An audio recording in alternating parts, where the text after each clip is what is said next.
Hey YouTube, welcome back to part 2 of the series How to Breed Your African Cichlids.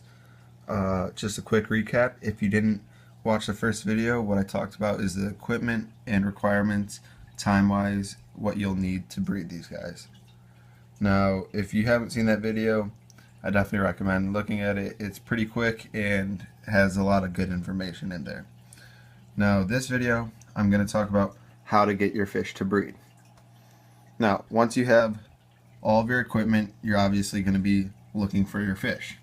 I definitely recommend having more females than males. This reduces the stress for the female and increases their chance of breeding. Now, when you're establishing these fish, I definitely recommend establishing the females first or all of them at the same time. Either way works. Now, if you do it all at the same time, none of them have aggression or territory, and then they won't be defending it. So it works out better. If you add the females first, females aren't very aggressive or territorial, so you don't need to worry about the male getting picked on. But if you do add the male first, he will claim a territory and he can attack the females right when you add them in. After you have the fish in, you're going to want to keep very consistent water quality, chemistry, and temperature. The temperature I recommend is 80 degrees. It can fluctuate a little bit, but the more consistent the better. Water quality and chemistry you can really keep up and keep consistent by doing water changes about 20% once or twice a week.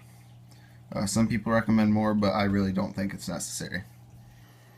Once you have all this going on and you have a successful 1 month period of keeping everything consistent, after that month I suggest to do a water change at 76 degrees.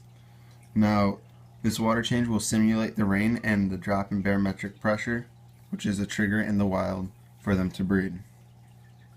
The reason they do this is because they know that more nutrients will be washed into the water from the land, and therefore they know that the fish will have a healthier environment to live in when they're born.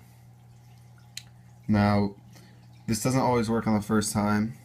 Sometimes it took 2 tries for me. But after that first water change to lower it to 76 degrees, if that doesn't work, keep doing that every week. But make sure you have your heater set to 80 degrees so after a day or so it'll go back up in temperature. Many people become impatient about this and complain about not being able to breed. But one major problem or reason of this is that their fish aren't old enough or big enough. Give your fish some time to grow before that, and you'll definitely see better results as well.